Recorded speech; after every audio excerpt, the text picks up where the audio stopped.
YSR Congress party trade union నేత గౌతమ్ రెడ్డికి సంబంధించి తనని వాస్తవంగా తను ఎమ్మెల్సీగా పోటీ చేద్దాం అనుకున్నారు. ఈలోపు వైసీపీని డ్రాప్ అయిపోవడంతో ఆగిపోయారు.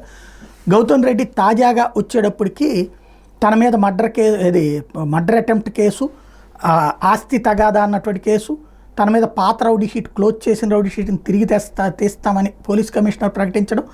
ఈ నేపథ్యంలో గౌతమ్ రెడ్డి అరెస్ట్కి ఓ పక్కన వెతుకుతూ ఉంటే తను పరారీలో ఉన్నాడన్నటువంటి నేపథ్యంలో హైకోర్టును ఆశ్రయిస్తే స్థలం కబ్జా చేసి యజమాని అడ్డు తొలగించేందుకు ముఠాతో సుపారీ హత్య కుట్ర పన్నారని అభియోగంతో నమోదైన కేసులో పోలీస్ దర్యాప్తు సహకరించాలని పూనూరు గౌతమ్ రెడ్డిని హైకోర్టు ఆదేశించింది. ఈ వ్యాజ్యం మీద విచారణని ఈ నెల 21కి వాయిదా ఇస్తూ అప్పటిదాకా గౌతమ్ రెడ్డి విషయంలో తొందరపాటు చర్యలేదని పోలీసులకు స్పష్టం చేసింది. అంటే అరెస్ట్ చేయొద్దని ఆదేశించింది. ఇది ముందస్తు బెయిల్ కాదు, అదే సందర్భంలో అరెస్ట్ మీద స్టే అని చెప్పాలన్నమాట. హైకోర్టు న్యాయమూర్తి జస్టిస్ వీఆర్కే కృపాసాగర్ సోమవారం ఈ మేరకు ఆర్డర్లు ఇచ్చారు.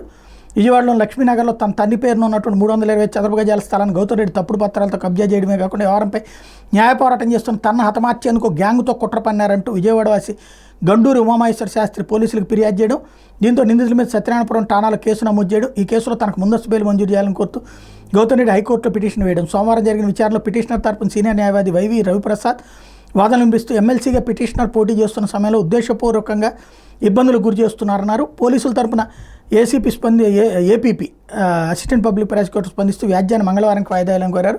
విచారణ 21కి వాయిదా ఇస్తూ న్యాయమూర్తి ఉత్తర్వులు ఇచ్చారు. అప్పటిదాకా అరెస్ట్ చేయొద్దన్నారు.